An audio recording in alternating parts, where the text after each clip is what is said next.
Michael Jackson, stop Kiss JCF ass and bring them to book. You are an NGO, you get paid. Bring the JCF to court for the Jamaican people.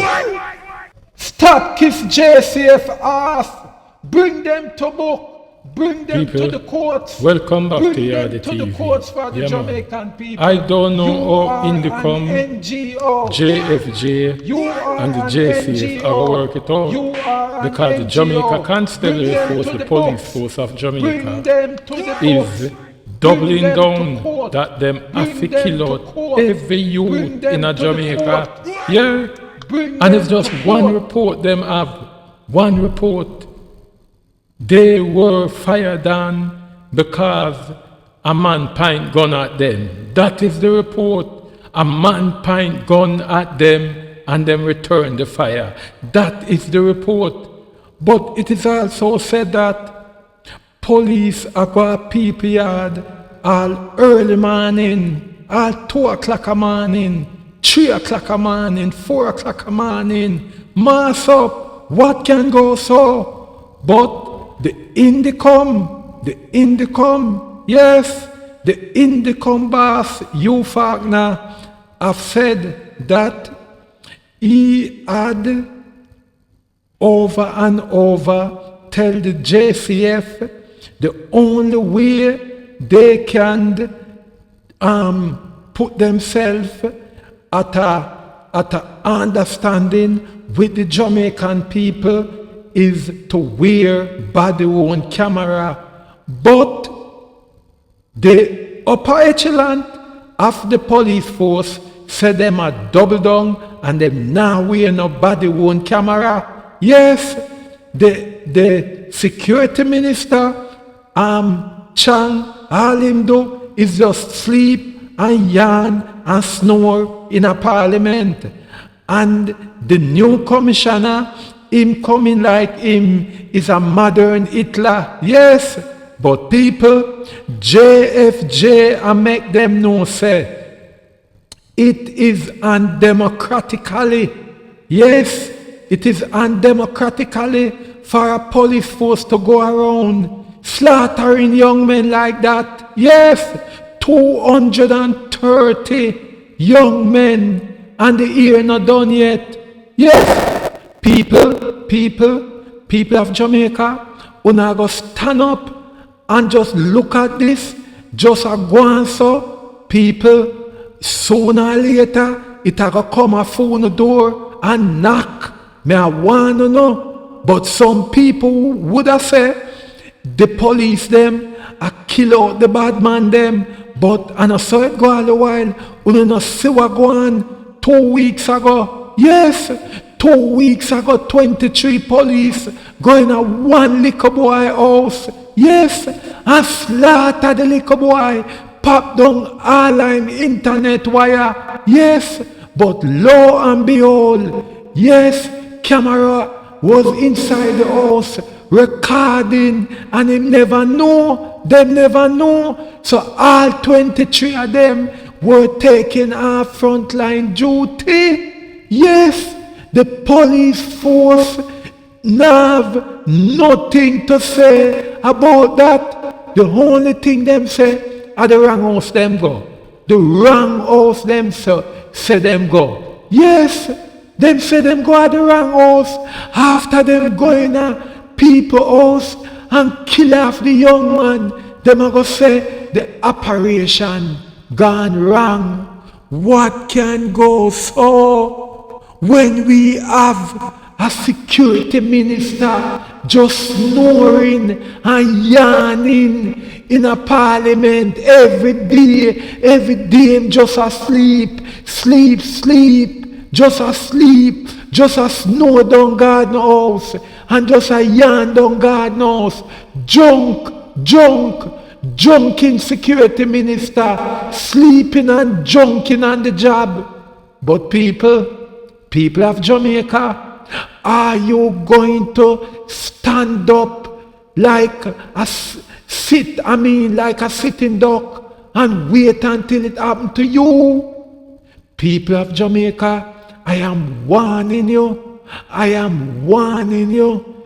The Jamaica Constabulary Force and the Commissioner is moving like a modern day Hitler force. Yes. People of Jamaica, take sleep and mad death. This is the start of dictatorship when you have a security force that is not in line with the sentiment of the people. Everywhere you go, people are bad. But I want you to listen. Oh, the police are double down and old Michael Jackson, spokesperson for Jamaican for Justice, seems like she's begging, kissing the ass of the Jamaican constabulary force to wear body worn camera. Yes, Michael Jackson is like she's kissing the ass of the commissioner. Yes, while the Jamaica constabulary force is supposed to be working for the people of Jamaica, not politicians, but people.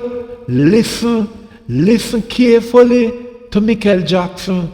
Listen me please, listen please, listen. Says they will, quote, not be dictated to by Jamaicans for Justice JFJ, Indicom, or any other external entities on matters of operational deployment of body-worn cameras or any other internal operational strategies, end quote. Now, the force also said that they have proactively disclosed budgetary and operational details that would not ordinarily be recommended for public discussion due to national security and strategic considerations. Joining us today is Michael Jackson, who is Executive Director of Jamaicans for Justice, JFJ, to provide their response. Welcome, Ms. Jackson. Hi, good afternoon. Thank you so much for having me. So how does the JFJ interpret this stance by the JCF in the context of civil society's role in democratic oversight and accountability? Did you intend to come off as what JCF say is a dictator? Our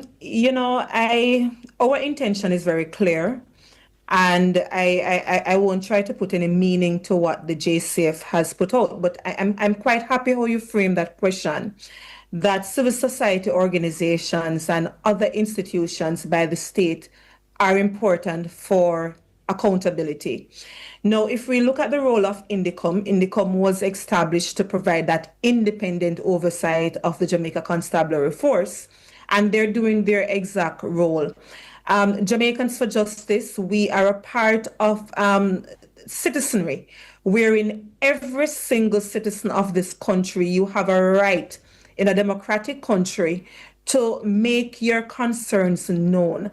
And one of the things that we are disappointed against is that when we put forward constructive dialogue, it has been mischaracterized as misinformation or vilification by some state bodies. And I think that's an unfortunate posture that the JCF has taken, because while we appreciate that the JCF has operational autonomy and we welcome it because it is actually enshrined in law, it does not negate accountability. And I think the statement, as how it was framed, was unfortunate. But I'm quite happy that when we hear the police commissioner speak himself across different media platforms, that's not the tone and the posture that has been seen or heard. So I think perhaps it's just a framing of what has been put out on social media or how press releases by the JCF are framed. Maybe that needs a little bit of a revision. But I want to make it very clear, what JFJ will not be doing is entering into a war of words with the JCF, because collaboration is important, meaningful dialogue and constructive dialogue is important.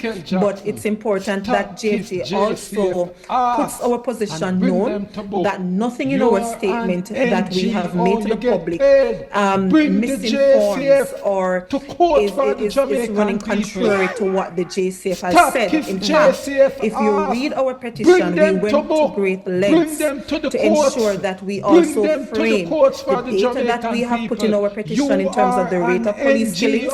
It's based on Indicom's data. The update that we put in our petition regarding the deployment of body-worn cameras, we actually quoted the meeting that we had with the police high command, and our petition is very well reflected of that meeting. So nothing that we have stated publicly can be contradicted, so to speak, by anyone. So on the note of deployment of body-worn cameras, what impact do you believe the current pace of body-worn camera implementation has on public trust with the police? Michael Jackson. The JCF has built goodwill, and we hope that it continues and will be increased.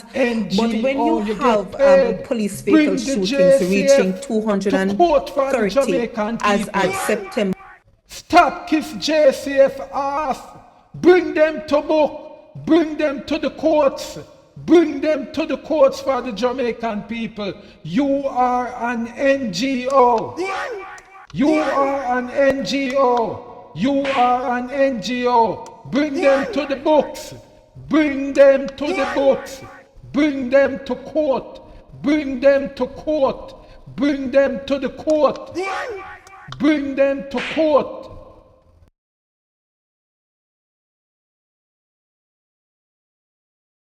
When you have situations where in police fatal incidents, witness statements from family members run contrary to the account of police officers in some instances, and there is no body-worn camera being worn in any of these incidents based on Indicom's reports, then it does raise reasonable levels of mistrust from the public, and it does fit within the pattern that there is some police impunity. So Ms. Jackson, without body cameras and evidence, then it means that there is reduced likelihood of these matters reaching charges being laid or meaningful prosecution being raised. So the JCF emphasized that, according to them, they can neither control the procurement process nor the allocation of the government's financial resources.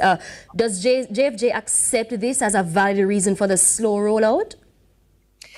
It's two ways to answer that question. Firstly, it's important that we also make our call on body-worn cameras, not only to the JCF, but to the government of Jamaica, to the parliament who approves the annual budget. So you need more resources being allocated, and we do welcome what the government has allocated so far. But to the point of the procurement issue, the reason provided one can accept for some matters, but I think it's also important for the JCF and the public to appreciate that we have been hearing these things for years, that there has been a slow pace in the body-worn cameras being procured and being rolled out to full implementation. So while there may be the issue of the procurement being raised now, I think the JCF leadership also has to appreciate that we've heard different issues over the years. And for us, the proof is in the pudding when the 1,000 body-worn cameras actually gets here and actually starts being utilized. Now, the force also said that they agree with the JFJ and Indicom that the number of fatal shootings by the police is unacceptably high, and they went further by calling on Indicom and JFJ and all well-thinking Jamaicans to join them in the appeal to criminal elements to, cease the use of deadly force against law enforcement. What's your response to this?